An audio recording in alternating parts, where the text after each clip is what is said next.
Inspector, என்னை திட்டப்படி செக்க வச்சிருக்காங்க inspector. இதை யாரோ 3வது நாள் தான் செஞ்சிருக்கிறாங்க அர்ச்சனா. சார், எங்க மாமா கண்டிப்பா சிலையெல்லாம் திருடி இருக்க மாட்டார் சார். சார், அவருக்கு கடவுள் மேல ரொம்ப பக்தி சார். அவரை பத்தி எனக்கு ரொம்ப நல்லா தெரியும் சார். அவர் இந்த மாதிரி பண்ணிருக்க மாட்டார் சார். சார், உங்களை கையெடுத்து கும்பிட்டு கேட்டுக்கிறேன் சார். எதையோ ஆதாரமா வச்சு அவரை குற்றவாளின்னு முடிவு பண்ணிடாதீங்க சார். ஆமா சார், பொன்னுரங்கு என் அண்ணன் பையன்தான். ரொம்ப நேர்மையானவன் சார். கலெக்டர் புருஷன் தானே. நீங்க உங்க மனைவி கிட்ட சிபாரிசு பண்ணுங்கன்னு யாராவது லஞ்சம் கொடுத்தா அந்த பணத்தை அவங்க மூஞ்சிலே அடிச்சிட்டு வந்துருவான் சார். அடுத்தவங்க நிழல்ல மிதிக்கிறது கூட பாவம்னு நினைக்கிறவ சார் என் பொன்னுரங்கம். அவன் எப்படி சார் சாமி சிலைய திருடுவான்?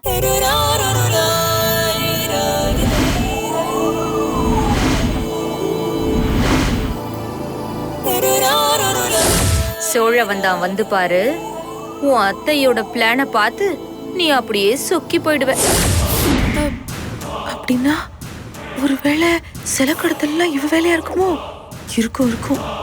சாமி சிலை மேலேயே கைய வச்சுட்டால, இனி உருப்பட்ட மாதிரி தான். இவ்வளவு பெரிய வேலை செஞ்சு வச்சிருக்காளுங்க. பொண்ணுங்க அண்ணன், போலீஸ்காரங்க தான் எல்லா ப்ரூஃபோட சொல்றாங்கல்ல, எப்படி நாங்க நம்பாம இருக்க முடியும்? ஏய் வாய் மூடி. போலீஸ் காட்டின செல்போன் ஆதாரத்துக்கு எல்லாம் பொண்ணுரங்க மாமா விளக்க சொல்லிட்டார்ல. நீ என்னடி புதுசா விளக்கம் கேக்குற? ரோஜா, அவர் இந்த நிலைமைக்கு கொண்டு வந்தாங்க யாருன்னு தெரிஞ்சா அப்படியே வெட்டி சாவடிச்சிருவேன். நீங்க காட்டின செல்போன் ஆதாரத்தை வச்சு இவர்தான் குற்றவாளின்னு என்னால ஏத்துக்க முடியாது. மேடம், செல்போன் ஆதாரத்தை மட்டும் வச்சு இங்க நாங்க வரல மேடம். அந்த சிலைய இந்த வீட்டுல தான் ஒளிச்சு வச்சிருக்கோன்னு பிடிபட்டவங்க சொன்னாங்க.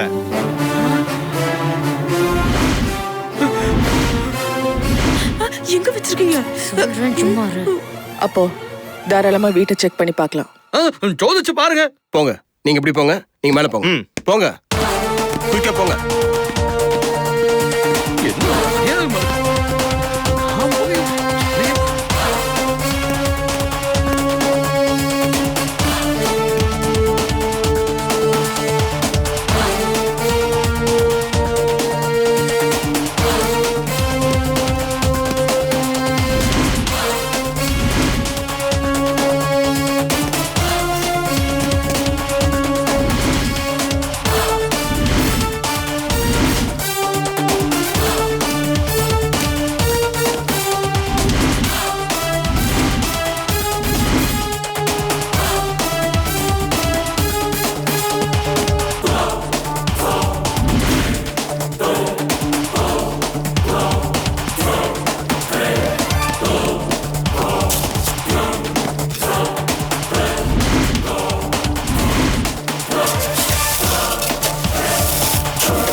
சார், சிலை எங்க இருக்கு சார்?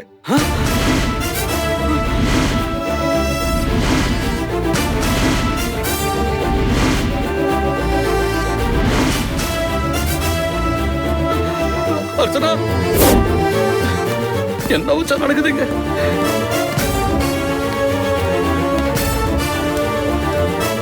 அர்ச்சனா, சத்தியமா சொல்றேன், எனக்கு இதுக்கு எந்த சம்மந்தமும் இல்லை அர்ச்சனா.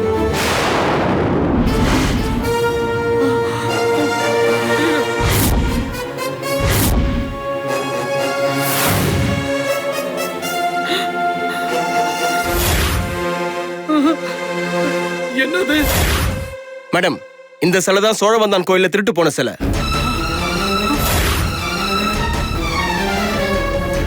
சட்டப்படி நீங்க செய்ய வேண்டியதை செய்யுங்க.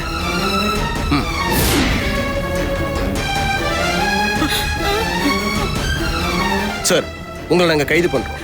இல்ல இல்ல, நான் சிலைய திருடல. எனக்கு இதுக்கு எந்த சம்மந்தமும் இல்ல. அர்ச்சனா, என்ன அர்ச்சனா வேடிக்கை பார்த்துட்டு இருக்க? நீ என்னை அரெஸ்ட் பண்ண சொல்ற? நான் சிலைய திருடி இருப்பேனா? என்னை அரெஸ்ட் பண்ண வேணாம்னு சொல்லு அர்ச்சனா. மிஸ்டர் பொன்னுரங்கம் கொஞ்சம் அமைதியா இருங்க. இல்ல சார், கான்ஸ்டபிள் நான் இந்த அவரை கைது தப்பு பண்ணுங்க. செய்யல சார். அர்ச்சனா, என்னை அரெஸ்ட் பண்ண வேணாம்னு சொல்லு அர்ச்சனா. அக்கா வேண்டாம்னு சொல்லுங்க அக்கா. அக்கா அக்கா மாமா, நான் சொல்றத நம்ப அர்ச்சனா. எனக்கு இதுக்கு எந்த தொடர்பும் இல்ல அர்ச்சனா. அர்ச்சனா, என்ன அர்ச்சனா இது? நான் சொல்றத நம்ப அர்ச்சனா. நீ ஏன் எனக்கு இதை செய்ய சொன்னா எப்படி?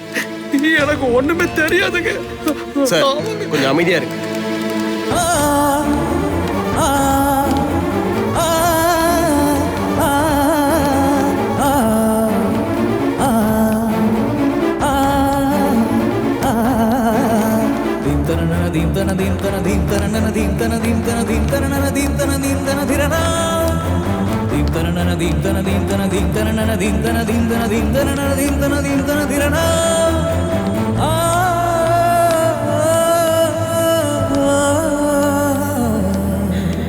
அக்கா மாமா நிக்க சொல்லுங்க.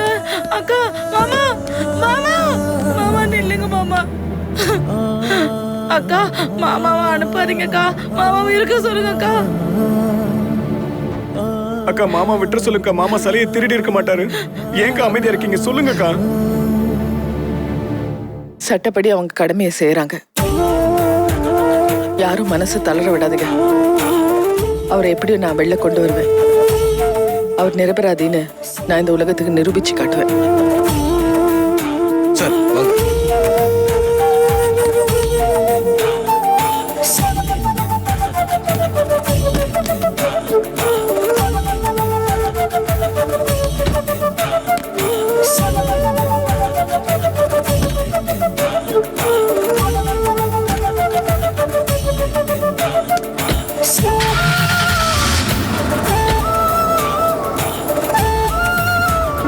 மாமா மாமா மாமா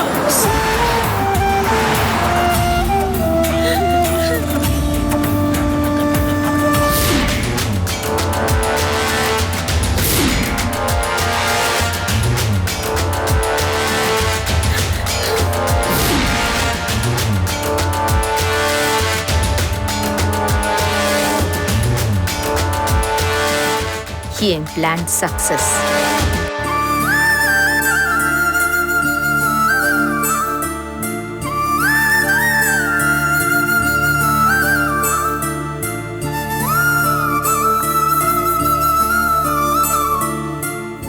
இனிமே உன்னை விட்டுட்டு எங்கேயும் போக மாட்டேன்.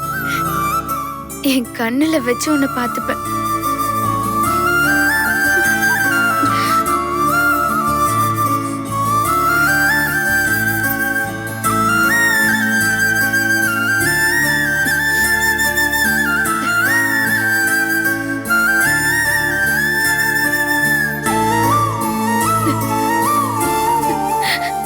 என் செல்லம் தங்க வசந்தா,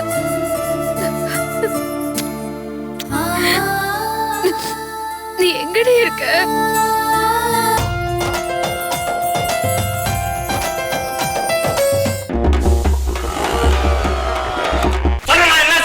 சார் போஸ்ட் சாதா போஸ்டா ரெஜிஸ்டர்ட் போஸ்டா சார்?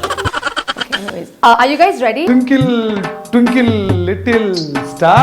சார் ரைம்ஸ் எல்லாம் சொல்றீங்க சார் தெரி ட்ரைலர் பார்க்கல சார் நீங்க? சார் நான் பாசிட்டிவா பேசுற மாதிரி சார். இவனுக்கு நம்ம ஜெயிக்கிறோம். கதையை வெள்ளிக்கிழமை முடிக்கலடா.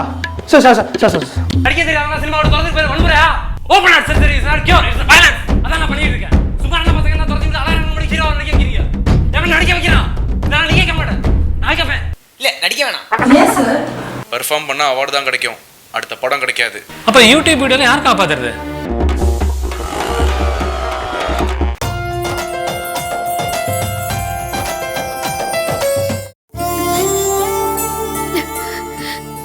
உன்னை பிரிஞ்சு இந்த அம்மாவால இருக்க முடியல தெரியுமா?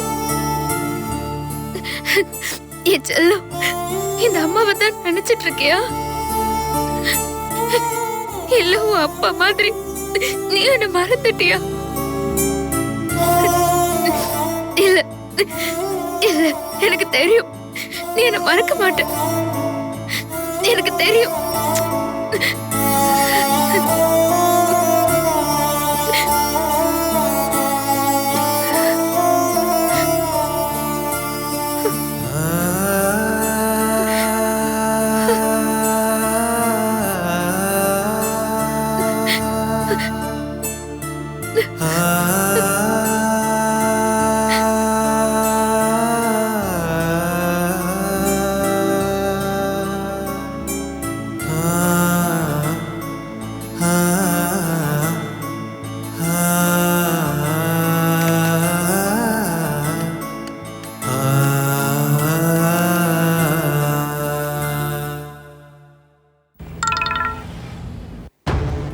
ஹலோ அசோக், சொல்லு பாலு. என் மாப்பிள்ளைய பத்தியும் பேத்திய பத்தியும் விசாரிக்க சொன்னேன். ஏதாவது தகவல் தெரிஞ்சதா? இப்போ அவன் பூமிகா விட்டு ஓடி போயிருக்கானா, ஏதாவது ஒரு ஊர்ல தங்கி ஏதாவது ஒரு பொண்ணை கரெக்ட் பண்ணி கல்யாணம் பண்ண முயற்சி பண்ணிட்டு இருப்பான் சார். என்ன அசோக் யோசிக்கிற? என் மாப்பிள்ளைய பத்தி ஏதாவது தெரிஞ்சதா? ஆமா பாலு, உன் மாப்பிள்ளைய பத்தி எனக்கு ஒரு தகவல் கிடைச்சிருக்கு. ஆனா அது எந்த அளவுக்கு உண்மைன்னு எனக்கு தெளிவா தெரியல. விசாரிச்சுட்டு சரியான தகவலை சொல்றேன். கிட்டத்தட்ட உன் மாப்பிள்ளைய நெருங்கிட்டோம். உன்னை நம்பிதான் இருக்கேன். சீக்கிரமா ஒரு நல்ல செய்தியா சொல்லுப்பா. பாவம், இங்க என் மக என் பேத்தியும் மாப்பிள்ளையும் நினைச்சு சதா என்ன என்னமோ அழுதுகிட்டு இருக்கா. அவளை பார்க்கும் போதெல்லாம் எனக்கு ரொம்ப வேதனையா இருக்குப்பா. அவளை என்னால சமாதானப்படுத்த முடியல. நான் அவளுக்கு அவ புருஷனையும் பொண்ணையும் கண்டுபிடிச்சு தரேன்னு உன்னை நம்பிதான் வாக்கு கொடுத்துருக்கேன். என்னை கைவிட்டுறாதா அசோக்? நான் ரொம்ப ரெக்வஸ்ட் பண்ணி கேட்கிறேன். என் மாப்பிள்ளையும் பேத்தியும் எப்படியாவது கண்டுபிடிச்சு கொடுத்துறேன் ப்ளீஸ். என்ன பாலு இப்படி எல்லாம் பேசிட்டு இருக்க? உன் பொண்ணு வேற, என் பொண்ணு வேறயா? இங்க பாரு, என் சொந்த பொண்ணுக்கு ஏற்பட்ட பிரச்சனை மாதிரி தான் நான் இந்த விஷயத்தை கையில் எடுத்திருக்கேன். இந்த விஷயத்துக்காக தான் ரொம்ப திறமையான ஒரு இன்ஸ்பெக்டர் அப்பாயிண்ட் பண்ணியிருக்கேன். பாலு, ப்ராசஸ் நடந்துகிட்டு இருக்கு, நீ ஒன்றும் கவலைப்படாத. எவ்வளோ சீக்கிரம் முடியுமோ அவ்வளோ சீக்கிரம் உன் மாப்பிள்ளைய கண்டுபிடிச்சு நான் தகவல் சொல்றேன். சொல்றது என்ன, உன் மாப்பிள்ளைய கொண்டு வந்து உன் முன்னால் நிறுத்துறது என்னோட பொறுப்பு. அப்புறம் பாலு, சென்னை மாவட்ட கலெக்டர் அர்ச்சனா மேடம் இருக்காங்களே, அவங்களுக்கு தெரிஞ்ச போலீஸ் அதிகாரி மூலமா உன் மாப்பிள்ளை மதனையும் குழந்தையையும் ரொம்ப தீவிரமா தேடுறதா கேள்விப்பட்டேன். அவங்க உன் பொண்ணு பூமிகாவுக்கு ரொம்ப ஆதரவா இருக்காங்களாமே. ஆமா அசோக், ஆமா. என் மக பூமிகாவுக்கு அவங்க சொந்த அக்கா மாதிரி. என் மகளுக்கு ஆதரவு கொடுத்து அவங்க தான் கல்யாணம் பண்ணி வச்சிருக்காங்க. அப்படியா? அப்புறம் எதுக்கு நீ கவலைப்படுற? இவ்வளவு செல்வாக்கு இருக்கும்போது உன் மாப்பிள்ளையும் பேத்தியும் கண்டிப்பா கண்டுபிடிச்சிடலாம். சரி அசோக், சீக்கிரமா பாரு. நீ ஒன்னும் கவலைப்படாத பாலு, எல்லாத்தையும் நான் பாத்துக்கிறேன். சரி பாலு, வச்சிருட்டுமா? வச்சிரு. ஓகே.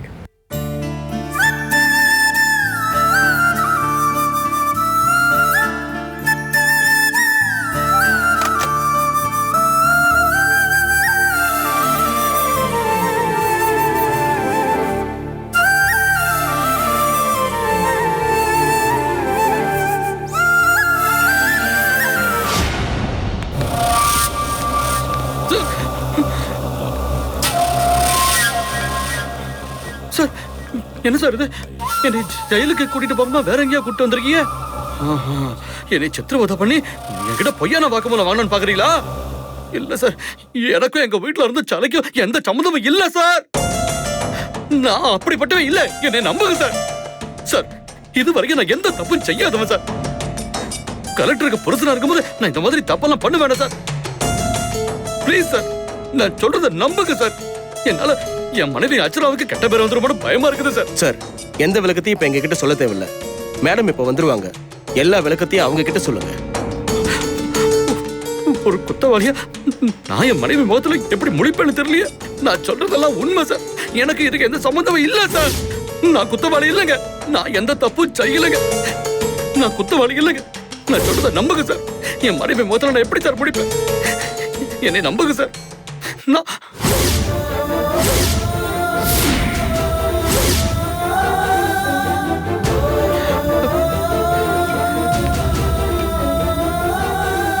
அர்ச்சனா, நீ வந்துட்டு அர்ச்சனா, போலீஸ் கிட்ட எடுத்து சொல்ல அர்ச்சனா.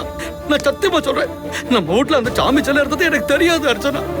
எனக்கு அந்த சிலைக்கு எந்த சம்மந்தமும் இல்ல அர்ச்சனா. நான் நெசமாத்தே சொல்றேன் அர்ச்சனா, என்னை நம்பு. மாமா, நீங்க நிரபராதின்னு எனக்கு தெரியும்.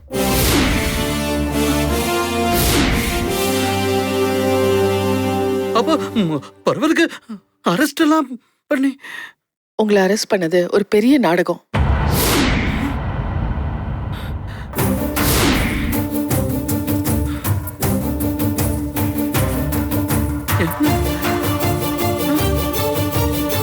இந்த சிலை திருட்டு வழக்குல உண்மையான குற்றவாளி காஞ்சனா தான்.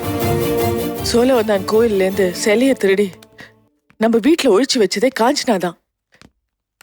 இந்த சிலை திருட்டு வழக்குல உங்களை சிக்க வச்சு என்னையும் நம்ம குடும்பத்தையும் அவமானப்படுத்தணும் தான் அவங்களோட நோக்கம். காஞ்சனாத்தையா இந்த வேலையெல்லாம் பண்ணாங்க? ஆமா மாமா, அதோட மட்டும் இல்ல, அவங்க செய்ய போற குற்றம் எதுவும் போலீஸ் கண்காணிக்காம இருக்கிறதுக்காக, திசை திரும்பறதுக்காக அவங்க செஞ்ச முயற்சி தான் இது. அதனால்தான் நாங்க இந்த நாடகத்தையே அரங்கேற்றணும். காஞ்சனா நினைச்சது போலவே நீங்க தான் குற்றவாளின்னு அவங்களை நம்ப வச்சோம். காஞ்சனாக்கு இந்த சிலை கடத்த கும்பலோட நிறைய தொடர்பு இருக்கு மாமா. இந்த சிலை திருட்டு வழக்குல உங்களை சிக்க வச்சு காவல்துறையோட கவனத்தை திசை திருப்பி ஏற்கனவே அவங்க பதுக்கி வச்சிருக்கிற பல கோடி ரூபாய் விலை மதிப்புள்ள சாமி சிலைகளை வெளிநாட்டுல விற்கிறதுக்காக தான் அவங்க திட்டம் போட்டிருக்காங்க. இப்போ உங்களை அரெஸ்ட் பண்ணதுனால காஞ்சனா போலீஸ் அவன் மேல சந்தேகப்படலன்னு முடிவு பண்ணி சிலை திருட்டு கும்பலோட கான்டாக்ட் பண்ணி பேசுவாங்க. என்ன பொறுத்த வரைக்கும் சிலை திருடுறவங்க கிட்ட பல கோடி ரூபாய் மதிப்புள்ள நிறைய சிலைகள் இருக்கு. காஞ்சனாவும் உடனே அரெஸ்ட் பண்ணா அந்த கும்பலை பிடிக்க முடியாது. அவங்க உடனே தப்பிச்சு போயிடுவாங்க.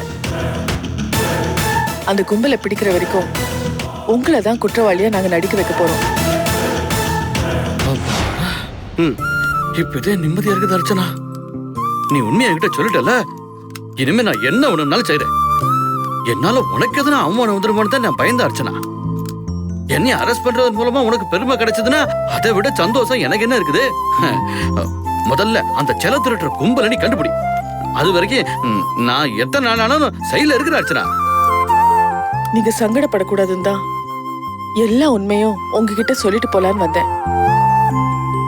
சாரி மாமா, உங்களை ரொம்ப சிரமப்படுத்திட்டோம். அட என்ன அர்ச்சனா, இது முன்னாடியே என்கிட்ட சொல்லிருக்கலாம்ல. இதெல்லாம் முன்கூட்டியே உங்ககிட்ட சொல்லிருக்கலாம் தான். ஆனா அரசாங்கத்துக்குன்னு சில புரோட்டோகால்ஸ் இருக்கு. அதை காப்பாற்ற வேண்டியது என்னோட கடமை. அது சரி. காஞ்சனா ஜெயில இருந்து வெளில வரும்போதே ஒரு திட்டத்தோட தான் வந்தா. அப்பவே எனக்கு அவன் மேல சந்தேகம் இருந்துச்சு. சிலை திருட்டு கும்பலுக்கும் இவளுக்கும் சம்மதம் இருக்குமோன்னு. அது ஊர்ஜிதப்படுத்துற மாதிரி அவங்க நடவடிக்கையும் இருந்துச்சு மாமா. அவங்கள நாம கண்டுபிடிக்க கூடாதுங்கிறதுக்காக குழந்தைய தூக்குற மாதிரி நடிக்கிறது, காஃபி குடிக்கிறது, பர்த்டே அன்னைக்கு பாயசம் கொடுக்கறதுன்னு என்னென்னமோ டிராமா பண்ணாங்க. அவங்க எப்போ சோழவந்தானுக்கு போய் குழந்தைக்கு முடி எடுத்து காது குத்தணும்னு சொன்னாங்களோ அப்பவே நாங்க எச்சரிக்கை ஆயிட்டோம். நாங்க எதிர்பார்த்த மாதிரியே அங்கதான் அவங்க திட்டத்தையும் நிறைவேற்றினாங்க. நாங்களும் அவங்களோட ஒத்து போற மாதிரி நடிச்சோம். உண்மையிலேயே சோழவந்தான் கோவில் சிலை திருட்டு போகல, ஆனா திருட்டு போன மாதிரி நம்ப வச்சோம். அப்படின்னா போலீஸ்காரங்க நம்ம வீட்டுல கைப்பற்றின சிலை அது நிஜமான சிலை இல்ல மாமா. அங்க அந்த 2 பேரும் வந்து பார்த்தாங்களே, அவங்க 2 பேரும் இன்ஸ்பெக்டர்ஸ் மாமா.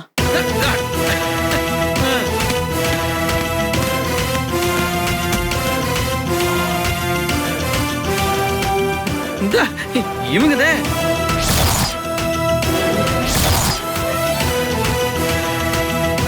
அர்ச்சனா, இம்பூட்டு விஷயம் தெரிஞ்சிருக்குதே. முதல்ல அந்த காஞ்சனாத்துக்கு உள்ளார போட்டிருக்கலாம்ல. இல்ல மாமா, விட்டு பிடிக்கிறது காவல்துறையோட ஒரு தந்திரம். அது சரி, அது சரி. இப்போ நாங்க காஞ்சனாவை விட்டு பிடிச்சிருக்கோம். உண்மையான குற்றவாளியை சீக்கிரமா கண்டுபிடிச்சு அந்த சாமி சிலைங்க எல்லாத்தையும் மீட்கணும். அப்பா அர்ச்சனா, உன்னை நினைச்சா எனக்கு பிரமிப்பா இருக்குது. எம்புட்டு திட்டம் போடுற. இருக்கட்டும் மாமா, உங்களுக்கு இங்க எல்லா சௌகரியமும் இருக்கு, போலீஸ் பாதுகாப்பும் இருக்கு. நீங்க இங்க தைரியமா இருங்க. சரி மாமா, நான் கிளம்புறேன்.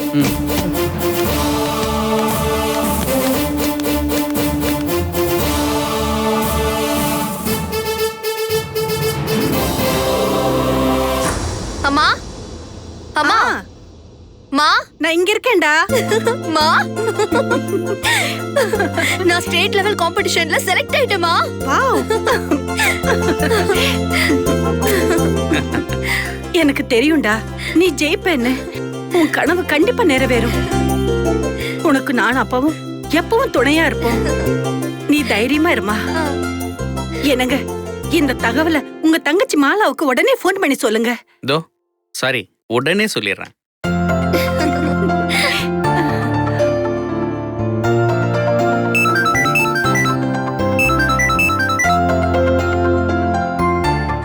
மாலா, சொல்லுங்கண்ணா.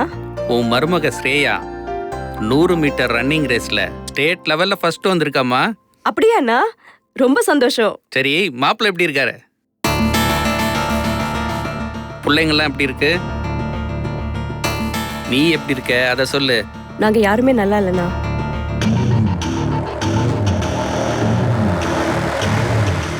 என்னம்மா சொல்ற?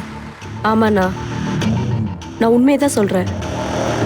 என் வீட்டுக்காருக்கு நீங்க என்ன கல்யாணம் பண்ணி கொடுக்கறதுக்கு முன்னாடியே அவருக்கு ஒரு கல்யாணம் ஆயிருக்குண்ணா.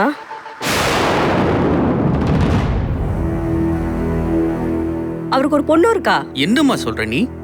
ஆமாண்ணா, இப்ப அந்த பொண்ணு நம்ம வீட்டுல தான் இருக்கா. யாருமா அது? யார் அவ? எங்க இருந்து வந்தா?